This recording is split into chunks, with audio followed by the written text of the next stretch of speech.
Добре дојавте. Да си кажеме почитувани денеска за правата на децата. Во земја во која секое трето дете живее во сиромаштија, во која насилството и дигиталните ризици растат, а пристапот до основни услуги зависи од тоа во кој град ќе се родиш, прашањето е едно: дали навистина ги штитиме најмладите во земјава? Вечерва зборуваме за највидливите и за најневидливите болки на македонските деца: сиромаштијата, менталното здравје, онлайн заканите, нееднаквоста и тишината околу насилството. Гости во студиото се Ана Битолјану од првата детска амбасада Меѓаши и Джевит Мифтаровски, мировен активист и професор во Дебарската гимназија. Добре дојавте во студиото на Телма. Благодарам за поканата. Добре ве најдам. Ако ги погледнеме реално и бројките, и случаите околу нас, и секојдневието, дали Македонија може да се пофали дека денеска е земја во која се почитуваат правата на децата, или и ги штитиме децата, или сме добри само на хартија? На прва би рекла далеку од тоа, има подобрувања секако, меѓутоа се уште е доста далечно препознавањето на оно што се случува, како што сами спомнавте, невидливоста на децата и сиромаштијата во која што тие деца растат е исто нешто што би требало да не загрижува, меѓутоа и таму каде што имаме добри законски рамки, фали нивна примена на соодветен начин и фали избегнување дека едно решение би било добро и соодветно за сите деца секаде. Така, Мифтаровски, каков е вашиот впечаток на прва генерално пред да одиме во деталите? Јас сметам сепак тоа дека и многу има врска каде децата живеат, во кое место, и сите оние работи што ги направивте вие, сметам дека во голема мера како државата значи се справува од проблем до проблем и од место до место. Например, има градови и заедници каде што децата се како да кажам, и позаштитени, имаат пристап до попозитивни, побитни и ги имаат сите оние најважни потребни нешта за да бидат здрави, за да бидат среќни, за да бидат успешни, меѓутоа во некои места тоа навистина е проблем.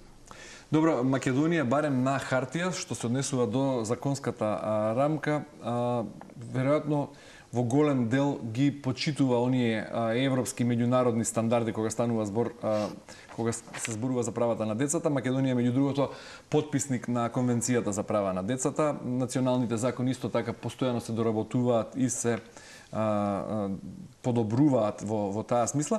Меѓутоа, што според вас, генерално, бидејќи работите на терен, работите во пракса, не само како правна рамка и како теорија, туку од она што го гледате во секојдневието, што е според вас најболната вистина кога станува збор за прашањата на состојбата во која живеат децата во Македонија во 2025 година? Она што, например, институциите и системот упорно не го решаваат, ако може така да речем, да не употребам посилен збор, дека се игнорира. Вака сега, треба да бидеме свесни дека ние живееме сепак во едно поинакво време од времето кое што ние сме живееле, и проблеми со денешниот раст на децата имаат земји кои што се многу понапредни од нас. Така што јас сум го размислувал и се уште го размислувам ова, дека навистина има земји кои што се видоа во чудо, кои што не можат да се снајдат, да не зборувам за Македонија. А инаку на терен секако дека имаме безброј проблеми, на кои што еве на ваков или таков начин се обидуваме да помагаме, да туркаме на некој начин напред, меѓутоа често доаѓаме до проблеми кои што знаеме и да потврлиме некогаш и како професори, и како родители, и како општество. Во секој случај специфично ни е времето. Добро, прашањето беше многу конкретно. Еве, вие сте, например, професор по македонски јазик во Дебарската гимназија, во еден меѓуетнички град. Веројатно во вашето училиште учат деца од сите етнички групи, религии и националности. Што ви донесува секојдневието? Што значи да се биде денес наставник по македонски јазик во гимназија во која предавате на деца од разни етнички групи? Кој е најголемиот проблем кој вие го забележувате, го лоцирате кога станува збор за правата на најмалите? Околу правата, ако тргнеме, знаете, ние често правевме анкети за одредени проблеми. Ако ги прашаш усно, они ќе ти кажат нема проблеми, нема прекршување на права. Меѓутоа, кога ќе го направиш тоа анонимно, произлегуваат секакви проблеми. Значи, од булинг, од малтретирања, од несоодветна настава, од несоодветни наставници, од основни елементи кои што например во другите земји ги има, кај нас не можеме да ги фатиме. И сега тоа веројатно треба убаво да размислиме дали. Добро, тоа го велат тие децата во анкетите. Што е она што вие како педагог, и како родител, и како возрастен човек го забележувате или што? Еве и Битолјано, вие надоврзете се, што е најболното нешто што вие го уочувате како човек во пракса кој работи со состојбата на децата во Македонија? За мене е расчекорот помеѓу идејата дека се правиме во најдобар интерес на децата и дека децата ни се најсвето нешто и нашата иднина и така натаму, и состојбите во кои децата живеат. Покрај ова што го спомнувавме за голем број деца сиромаштија, за деца кои што питачат на улица и кои што и понатаму не можеме да најдеме соодветно решение, до почитување на некои права кои што ни изгледаат, да кажам, не толку важни како почитување на детската личност и правото на приватност некаде. Ние се уште имаме пасивна идеја за децата, а истовремено ги обременуваме со тоа, очекуваме од нив да бидат поинакви од нас. Значи, очекуваме да не користат технологии, ние сме цело време на мобилните телефони. Очекуваме да бидат конструктивни, да ги разрешуваат конфликтите, да ги трансформираат на начин кој што е поразличен од оној што ние го нудиме. Така да за мене е севкупната слика за состојбата со детските права, препознавање на нив и каде е детето тука во фокус. Без оглед на ова што ја мислам дека е се уште добро децата да се скажуваат за работите кои што на нив им се важни. Од таму и стигаат, да кажеме, детскиот алтернативен извештај за детски права, каде што они сами можат да посочат што е тоа што им недостасува. И често тоа е добар показател, дали е простор за играње, дали е безбедност, дали е начините, дали се чувствува детето почитувано во образовниот систем или дома негде.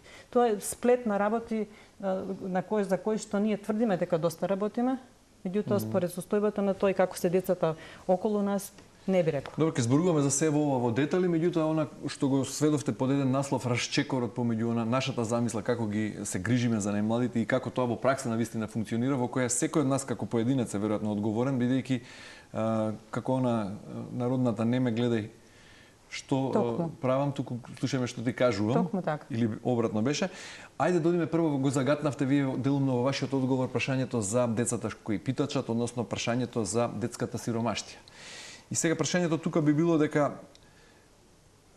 какво би било тоа детство во сиромаштија, кога таа сиромаштија, односно неможноста да се живее достоинствено, го одредува и правецот во образованието, и правото на здравствена заштита, и генерално шансите за иднина во таа смисла. Од оние деца кои што немаат документи, нивниот живот е веќе определен. Значи, ако не можат да добијат изводи државјанства, пристап, автоматски ќе бидат исклучени од целото општество. Доколку го имаат понатаму тоа, ако немаат со што да одат на училиште, ако имаат потреба од материјали кои што е тешко да ги набават, повторно ќе се соочат со различност и со насилство, при тоа за нешто што не се виновни. Нивната стартна позиција е лоша. Истовремено се очекува кај нас дека доколку било кој се потруди, би можел да успее. Тоа е исто као да некои деца трчаат кон средно или високо образование со супер патики, а некои деца трчаат увлечки или боси. Тие деца што трчаат увлечки или боси, најчесто не се видливи. Една од идеите и застапувањата на меѓаши е да се вклучат бесплатно во образовниот процес од градинка децата питачи, сите деца на кои што им е потребно, затоа што тоа е базата во која што системот би требало да ги превземе и да ги дотрука, за да после може да очекуваме од нив и поинаков живот, и вработување, и да се прекине тој циклус на сиромаштија во кој што они се вртат во момент. Меѓутоа, според истражувањето на УНИЦЕФ во 2024 1/3 од децата во Македонија живеат во сиромаштија. Значи не се работи за бројка од неколку десетици или неколку стотици. И тука прашањето е каде потфрла системот, односно институциите? Дали е прашање можеби исплатите на таа социјална помош? Дали е генерално поддршката? Дали самата филозофија дека можеби сиромаштијата е личен, а не системски проблем? Јас што на почетокот кажав, значи можеби е нескоро, меѓутоа, например, нашата општина делуваше во овој дел и затоа реков од место во место имаме различни податоци. Еве ова околу просењето, бидејќи го спомнавте, би споделил на пример дека во нашиот град нема деца кои што можеш да ги сретнеш како питачат по градот. Значи тоа беа неколку чекори кои што беше добра акција направена во која што на пример им беше помогнато во секој случај затоа што тука потекнуваат понатаму сите оние проблеми со кои што се соочуваме, нели, сиромаштијата е еден од факторите за многу проблеми во училиште.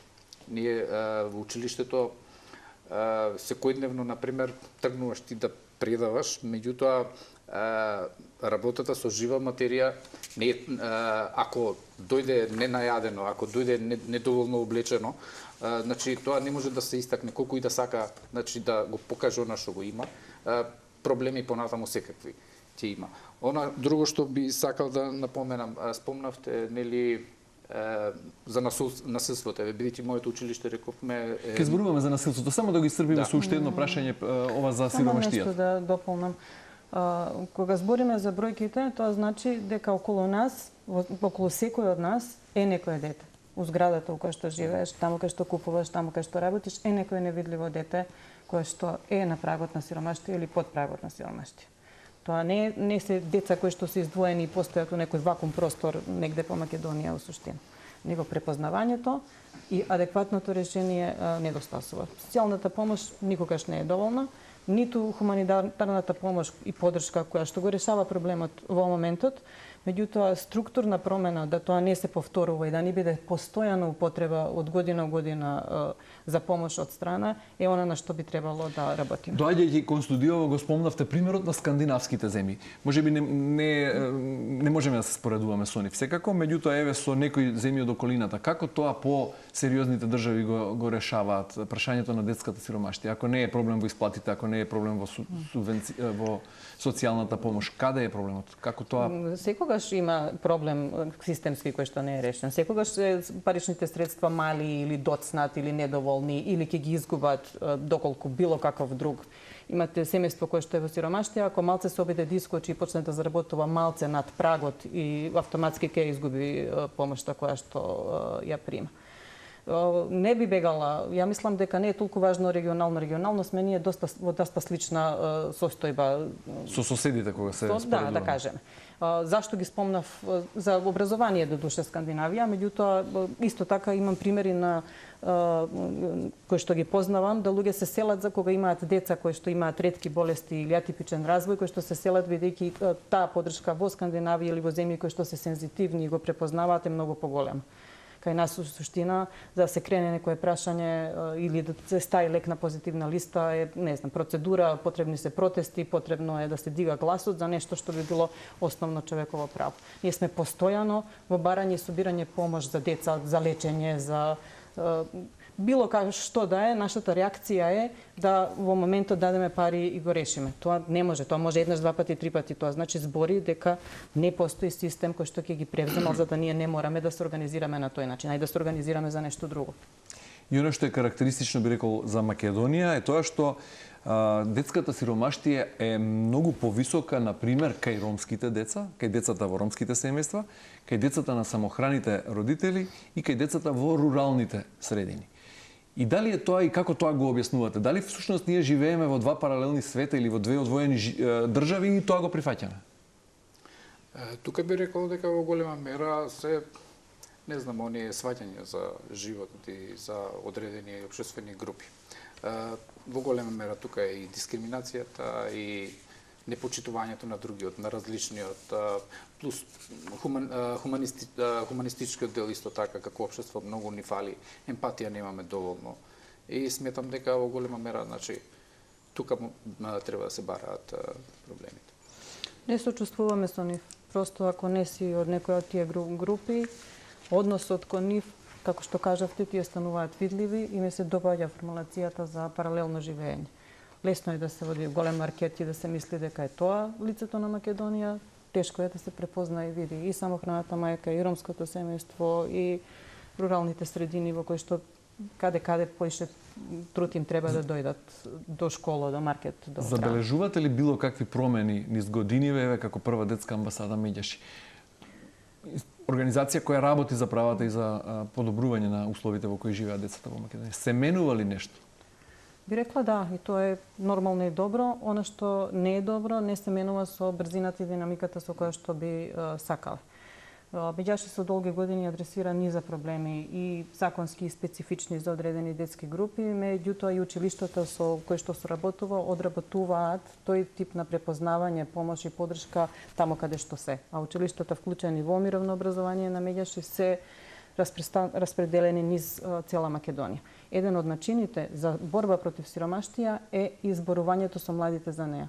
Дека тоа од каде потекнува, дека никој не го заслужил, дека помагањето не е за тоа што сме добри луѓе, него затоа што е солидарно и за тоа што сакаме поинаква структура да направиме во која што нема да има потреба да помагам. И нема да има потреба да збориме дека социјалните помоши и поддршка се трошени ненамски или били големи или било што од критиките што знаат да се појават во. Не знам какви биле бројките порано, според извештајот на УНИЦЕФ за 2024 година, стапката на детска сиромаштија е приближно секое трето дете во Македонија дека живее во монетарна сиромаштија, односно меѓу 110 и 120 илјади деца се под националната линија на сиромаштија. Според, како што велам, извештај на УНИЦЕФ, бело знаме, признаваме дека сме немоќни да се избориме со детската сиромаштија додека Македонија генерално не стане по економски стабилна држава, или можно е да се направи повеќе и на овој степен на развој? Има ли позитивни примери посиромашни држави од нас кои подобро го менаџираат ова прашање? Јас би спомнал околу работата на Меѓаши сега. Овој Меѓаши сепак нели е сериозна организација која што и тоа како се грижи за детските права. И би зборил малку повеќе околу она што го работиме таму. Надвор, искрено, немам кој знае колку информации, но она што го работиме тука, значи има придвижување. Меѓаши секоја се во прва линија кога станува збор нели за да се помогне некаде, меѓутоа толку колку во рамките на можностите. Бидејќи сепак е таа организација која што не е држава, која што излегува, зборува, видлива е. Имало случаи кога некаде има проблем, па ќе излезат со соопштение Меѓаши, па се презема, се решава тој проблем.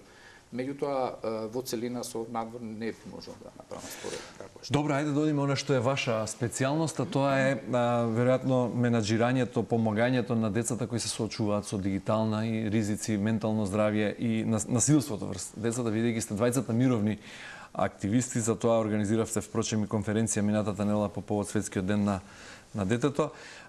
Насилството врз децата е се повидливо или позачестена појава? Прво да расчистиме околу вашиот впечаток во врска со тоа, но тоа се уште се случува некако во темница, зад некои ѕидови, во семејствата, кога ќе се спуштат завесите. Има ли лицемерие и во институциите, во системот и тука, или повторно станува збор за немоќ? Насилството постои од секогаш. Значи, јас би зборувал кога се вработив, например, во моето училиште, имаше проблеми најразлични. Меѓутоа, она што беше највидливо, например, втора смена во досните часови често имаше тепачки меѓу учениците, иако тогаш не беа социјалните мрежи толку развиени. Меѓутоа, денешно време и денешниот начин на насилство е поинаков, како што и сами спомнавте. Се и се што сме се изнадгледале во училиштата, но денес има работи кои што не можеме да ги видиме, заради тоа што дигиталниот свет тоа на некој начин го прикрива. И ние ќе видиме само еден дел, односно кога ќе ескалира проблемот. И во тој правец би спомнал дека пак токму преку мировното образование ние превентивно долго време се занимававме со оваа проблематика и сметам дека тие училишта кои што се вклучени баш во оваа програма, а вкупно со 78, на некој начин не го имаме исклучено целосно, меѓутоа можеме да се пофалиме дека имаме добри резултати. И тоа би спомнал, тоа е период од 15 години кој што континуирано се занимава со сите типови на проблеми со кои што се соочуваат децата. Например, реков, почетокот беме мала група, меѓутоа сега на тој настан што го спомнавте. Значи, имаше над 300 професори, стручни служби, значи, кои што веќе се вмрежени и кои што на некој начин си ги споделуваат сите овие проблеми кои што ги имаат, значи реков стручни служби. Токму во делот мировното образование до сега активности се спроведени со деца од бројка од над 8.000. И колку повеќе активности изборуваме, за тоа имам впечаток дека се повеќе се случува детското насилство. Па не би рекол. Еве на Телма, например, ние многу зборувавме за кампањата Крени глас, иницирана од Мак Петрол. Дали вашиот впечаток е дека ете после овие кампањи децата се похрабри да го пријават насилството што се случува врз нив? Ја би рекла дека го отвараме просторот да можат да кажат и пријават со се што работиме. Постојат и сме виделе повеќе кампањи у Македонија кои што се бават со насилство. Повторно ќе се навратам на тоа дека ние очекуваме дека децата ќе бидат мирни и ќе се однесуваат фино и пристојно, а возрастните при тоа ќе прават што сакаат. Ако имаме земја во која што е нормализирано да кажеш што сакаш на било кого и да не сносиш одговорност за тоа. Ако имаме од тепачки по институции до принцип на неказнување, до драстично паѓање на секој ниво на комуникација, не може да се очекува дека младите или децата поинаку ќе решаваат. При тоа имаме милион војни по светот, значи насилството е на глобално ниво, нешто што е нормализирано и се прифаќа за нормално. И во тие услови, она што треба да се прави е простор да се разговара со децата од каде доаѓа, што се случува, што го иницира насилството и како да искочиме од него. Меѓутоа сметате дека одговорот и за прашањето на насилството меѓу децата е кај возрастните, а не кај нив. Веројатно кај родителите, кај педагозите, кај наставниците. Би рекла двете. Едното е начините на комуницирање помеѓу децата кои што се сосема поинакви во денешно време, изложеноста на содржините кои што ги гледаат, игрите кои што ги играат и истовремено не гледање на модел како тоа поинаку би било. Таа спрега на возрастни кои што се однесуваат исто само се преправаат и на млади кои што не знаат или не виделе дека би можело да биде некаде подобро, препуштени сами на себе бидејќи во денешно време многу малце време може да се посвети да се биде со децата во некоја подлабока, посуштинска смисла, го носи тоа.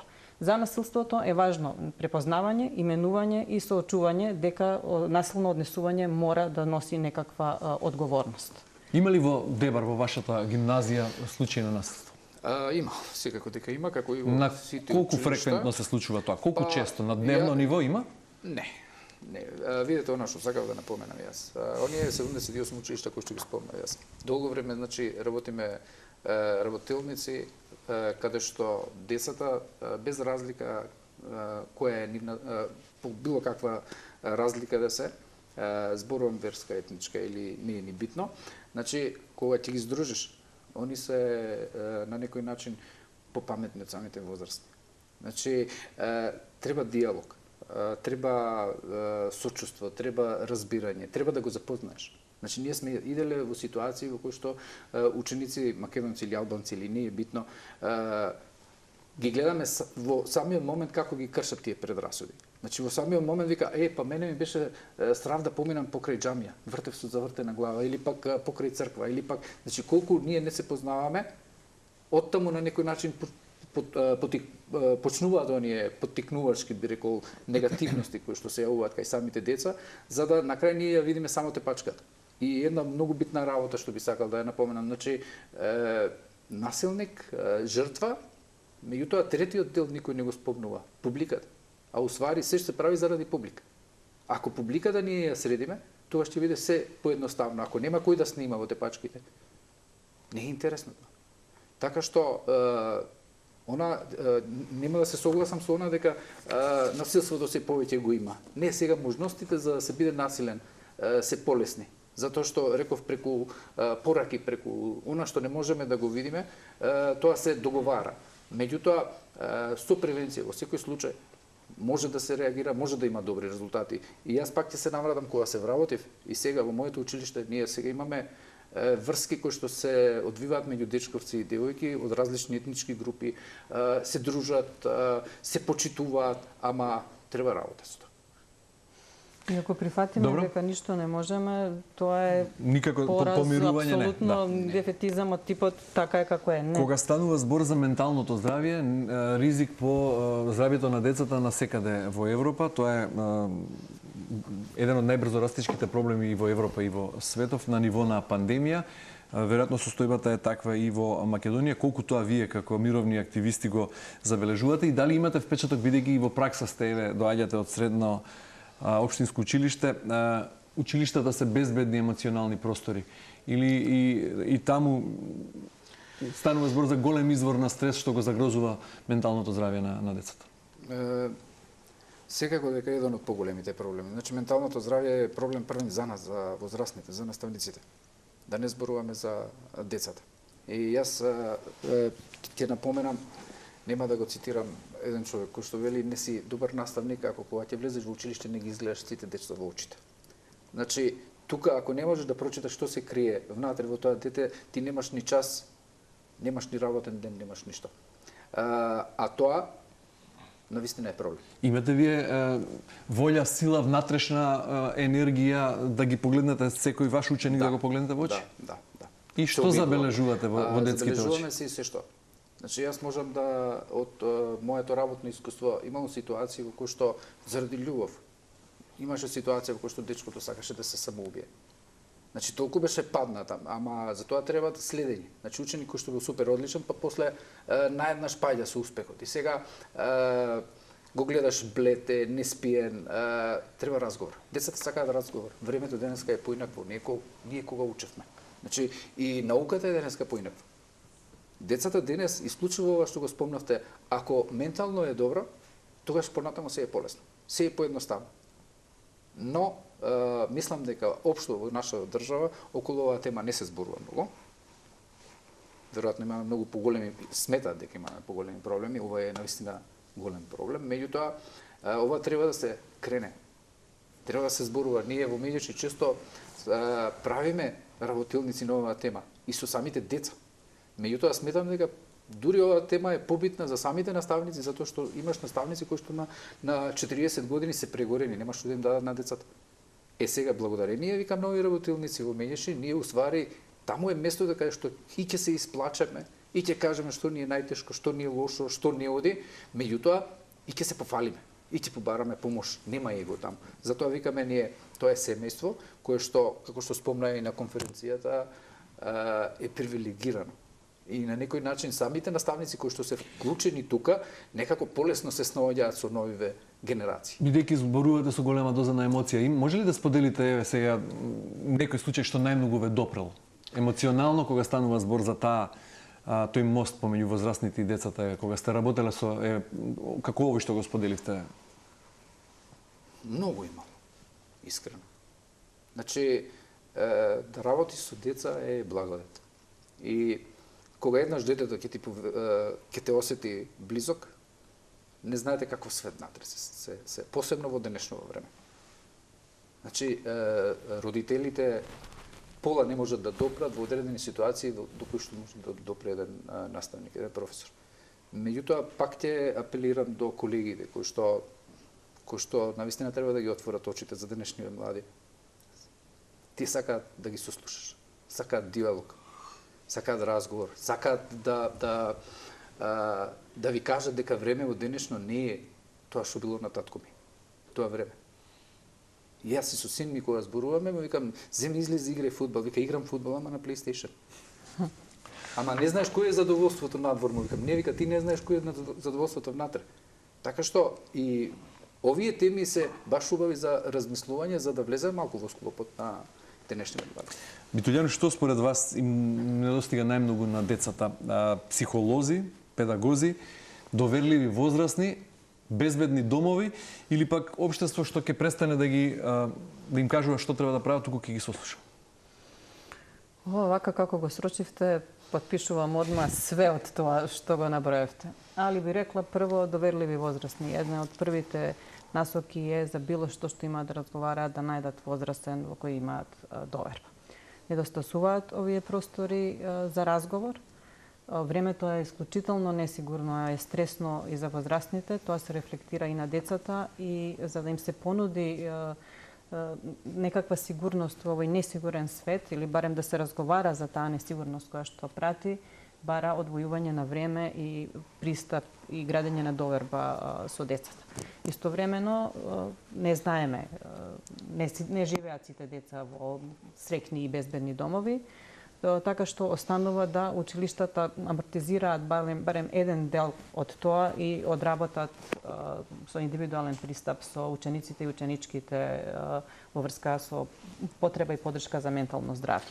При тоа, во училиштата, педагозите и психолозите се уште не важат како поддршка, него важат дека одиш тамо доколку нешто си направил, си сгрешила, па ќе бидеш пратен кај стручните служби, што исто така полека се менува, меѓутоа мора побрзо и мора да се смени. Ни завршува времето за емисијата полека, но еве не спомнавме дека синот игра фудбал на PlayStation и е различно од бидејќи поголемиот дел од децата поголем дел од времето живеат онлайн, дигитални ризици многу. Меѓутоа, би сакал и на оној дел од најавата што го спомнавме, а тоа е пристапот до услуги. Една мајка од Скопје, например, може да добие некаква поддршка за дете со попреченост или со некакви проблеми или предизвици, а една мајка во Девар или Кичево, например, е оневозможена во тоа. Исто така, дете во Скопје може да добие психолошка поддршка, во некое помало место не. А истите деца се соочуваат со исти проблеми. Што треба тука? Кусо, бидејќи мораме да завршуваме полека. Па, јас би рекол, државата треба да ги отвори очите, затоа што ние, например, кај нас сега се соочуваме со еден голем проблем, а тоа е исилување. Плюс тоа имаме немотивирани возрастни луѓе. Нашиот град има центар за култура, има спортски сали, има се и се што. Меѓутоа нема луѓе кои што ќе работат со децата. Тоа е еден од проблемите кои што го соочувам кај нас. Ана може да каже за... Би рекла достапност на услуги, свесност за овие различни позиции во кои што се и дека е тоа дополнително обременување. Ако имате некој кој што не е од главен град и да добие психолошка помош или да има потреба за било каква социјална услуга, самото тоа што мора да дојде е дополнително обременувачки. А во помалите места исто така е многу потешко, бидејќи луѓето се знаат и се уште владее уверението дека дека се има некој проблем или односно дека не е во ред тој тип на поддршка да се помара. Значи свесност за тие социјални разлики, зголемување на услугите низ земјата и професионални луѓе во институциите кои што би применувале различни пристапи соодветно на контекстот на живење во различни градови, села, помали места. Во контекст дека нема откажување, дека битката мора да продолжи бидејќи децата навистина мора да станат приоритет ако сакаме здрава иднина. Која е според вас најголемата заблуда на нас возрастните за денешната генерација деца во Македонија? Веројатно имаме предрасуди, стереотипи. Со самото тоа што ги третираме како деца. Јас не се срамам, 100 пати сум кажал дека безброј работи учам од нив. Тие се личности кои што во некои ситуации знаат многу повеќе од нас. А тоа е многу битно за понатаму, нели? Ако и недоволната почит од возрастните кон нив. Значи, невклученоста во настаните, невклученоста во одлуките. Замислете, носи некоја одлука за вас, а ти не си вклучен тука. И тоа на старт ги уништуваме децата. А поинаку е кога јас викам често кога одиме по настани, ние земаме деца, ако треба да се земе деца и тие се таму декор. А не треба да се декор. Тоа е исто како некој одлучува за вас, ама не ве прашува. Мислам дека еден од поголемите проблеми е тој. И затоа се соочуваме со бегање во странство, каде што ги почитуваат. 3 мерки што би им ги сугерирале на креаторите на политики да ги донесат веднаш. Ако се е добро на хартија, меѓутоа ако може да се интервенира. Едно е да се види што е добро на хартија, а што не функционира во пракса, фидбек од децата и младите, користење на знаењата кои што децата и младите ги имаат во процес на решавање на проблемите со кои се соочување. А најважно ми е да се тргне размислувањето за младите, за оваа генерација како особено лоша, индиферентна, незаинтересирана, секогаш постоеле генерацијски јазови и секој пат постоела обид да мислиме дека генерациите кои што доаѓаат стануваат се полоши и полоши. Да го прекинеме тој циклус и да видиме што впрочем децата и младите можат да понудат, а можат да понудат во решавање на овие проблеми и поинакви пристапи и свежи идеи и да кажат што навистина им треба. Добро. Ете, Децата немаат моќ, но имаат право. Право на заштита, на достоинство и на иднина. Тие не можат да чекаат реформи, документи и ветувања. Прашањето е наше. Колку ќе сториме за нив и кога конечно ќе почнеме, бидејќи ако сакаме иднина, мора да се грижиме за нашата младина. Мифтаровски, Битолјанов, ви благодарам многу за учеството во денешното издание на Да се кажеме. Ви благодарам што пратите вакви теми. Почитувани, тука е крајот. Останете на нашата фреквенција. Имајте убав ден. Довидување утре во истиот термин.